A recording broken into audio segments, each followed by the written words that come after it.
Welcome back. This is a discussion by Emeka Ugwuonye on the trial of Nnamdi Kanu. This discussion is held on behalf of our organization. Our members desire to know about the most important trial in Nigeria today.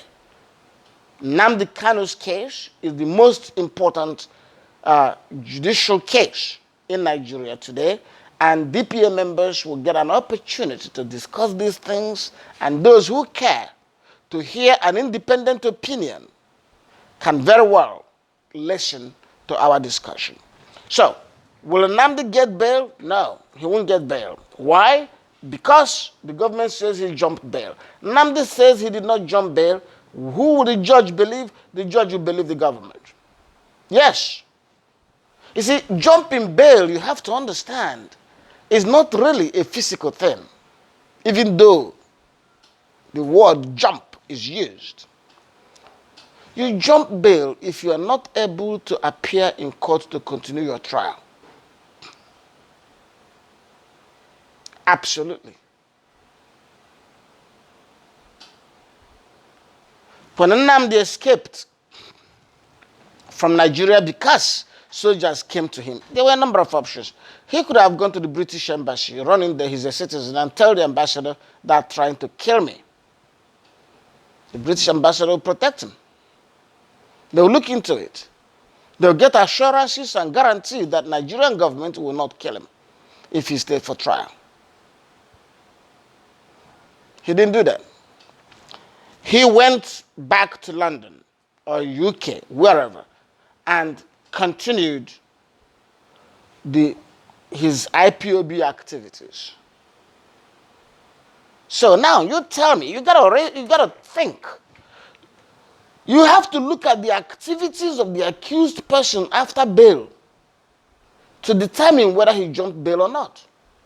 It's not a physical thing. Okay, how can you say that you are standing trial for allegations that you used your radio in 2015 to instigate secession? That's why they charge you in court. That's why they charge you to court. Now, they granted you bail.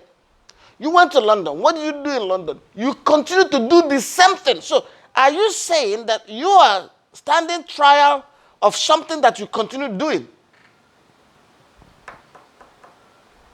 So, listen, I'm not saying that a freedom fighter cannot go into exile.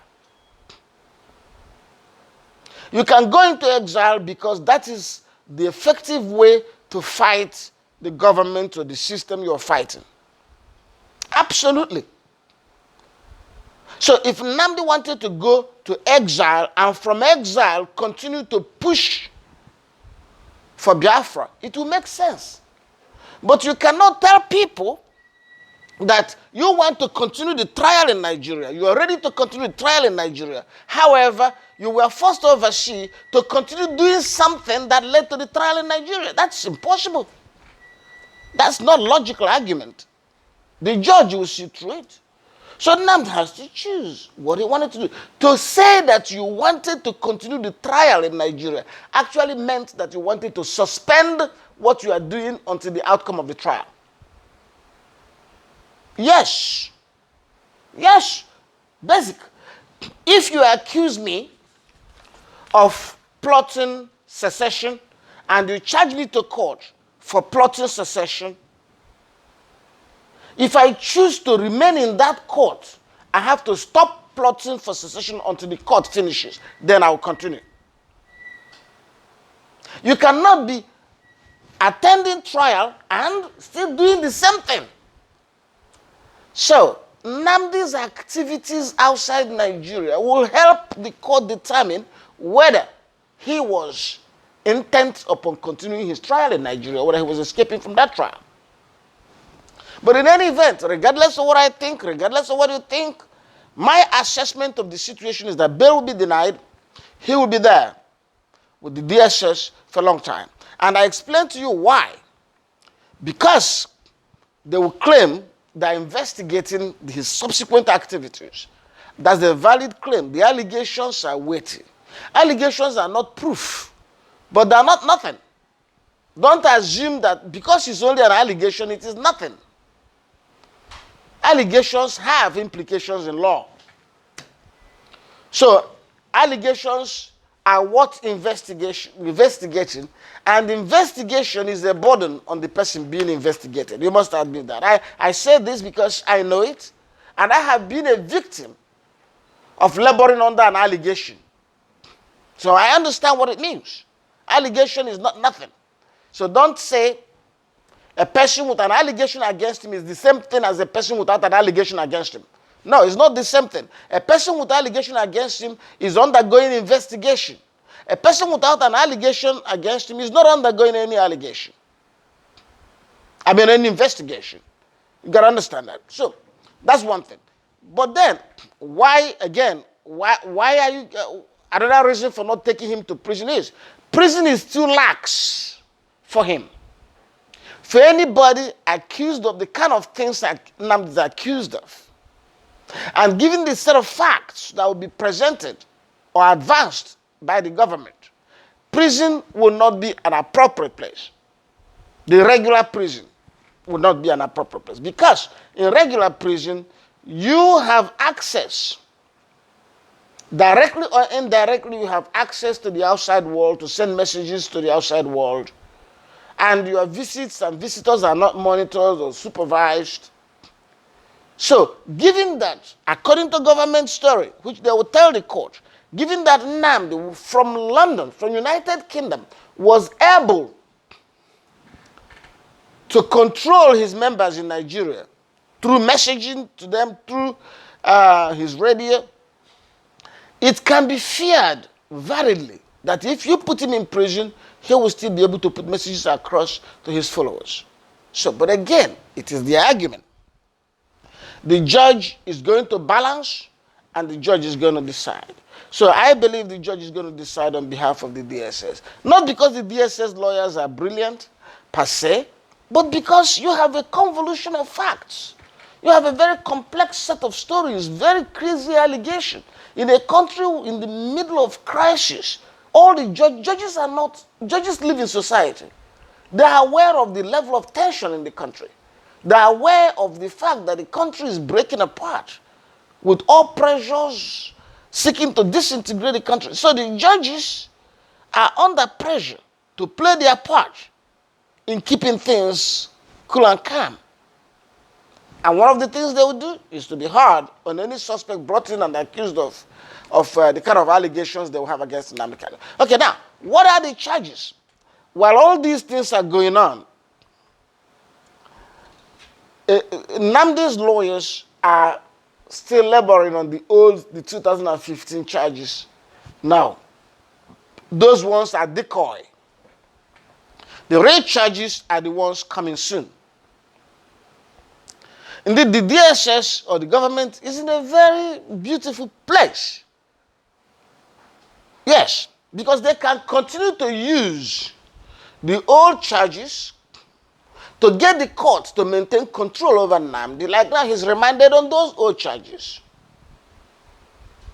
They'll be dragging him around, making sure he doesn't leave jurisdiction, keeping him in custody based on the old charges, while they take their time to prepare new charges. And the new charges will be graver. If you recall, the 2015 charges initially included terrorism charges. But in March of 2017, through a preliminary objection, the terrorism charges were dropped.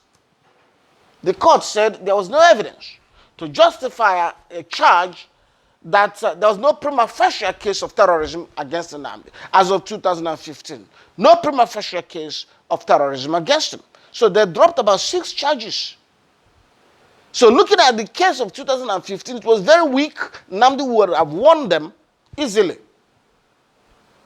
He could still win them, sure. But that's not what the government lawyers are looking at now. They're coming up with the testimonies of the witnesses, caught, testimonies of ESN fighters that were arrested by the police. It's very interesting. Those guys are now talking, confessing. Somebody's going to say that, well, they're being coached. It doesn't matter. What matters really is that when you put them in the witness box, will their statement hold? Or will the defense lawyers be capable of dislodging them through cross-examination? I don't think they would. My friend, Ifeanyi Ejiofor, he's doing his best. But no, I don't think he can face this. He can't handle this. It requires a more experienced lawyer. It requires a far more analytic lawyer to be able to crush the witnesses. And you have to deal with the preponderance of these witnesses because it's not just one. There are many of them coming forward to testify against Nnamdi Kanu. So that's it. But in all, the worst witness against Nnamdi Kanu is Nnamdi Kanu himself. And that's something you have to anticipate in this trial. The biggest witness against Nnamdi Kanu is Nnamdi Kanu himself. What do I mean by that? Once you play his radio clips, those voice clips to the judge, you are going to hear somebody saying, kill them, I will kill them, I will do this, attack that. That's it. Those words are not friendly gestures, they are not friendly banters. They are very hostile language of violence. So, that takes care of intention. The judge is going to see there was an intent. Then the question becomes, did these people act based on this radio or did they act based, was it a coincidence that violence was committed at the same time or soon after the radio broadcasts were made? Or was there a link? If there was a link, then incitement has been established. So, you can expect a lot more. We will continue to discuss Nnamdi's case because it's going to live with us for a long time. For the next several months, up to a year, Nnamdi Kanu's case is going to remain the biggest trial in this country. And given this set of facts, another thing you have to understand is this. The current case before Justice Nyako relates to 2015 charges. But wait. The other charges the government are preparing, which will be a very long charge, many count charges. They're going to come, they're going to want to go to another lawyer. In other words, the government could amend the old charges and add new charges, but no, they wouldn't do that. Because what is to be added is far greater, far more numerous than the original charges. So they're approaching this an entirely different track of investigation, entirely different kind of prosecutorial activities, and we anticipate they will have a separate thing. So I hope that Nnamdi Kanu recalibrates his defense team. He needs to bring in more senior lawyers. He needs to bring in lawyers that understand politics because his case is political. He needs to bring lawyers who understand the international system, who know how to pressure and get the attention of the international community. They don't have that sort of lawyer at all. They don't know how to get these things going. There has been so much said, but those are words, not action.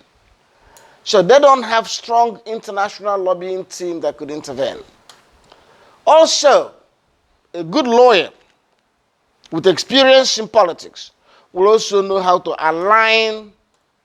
line up some people, some political forces in Nigeria so that some negotiation can begin, some amnesty can come in, some discussions on how compromises could be reached should come in. Otherwise, if you go do this in the courtroom, Nnamdi will lose big time. You have to be able to play at all levels. So he needs to recalibrate his defense team.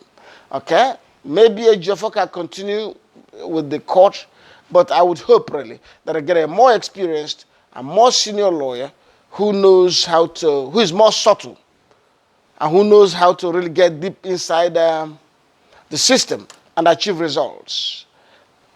Thank you, ladies and gentlemen. We shall continue our discussion on this case. Goodbye.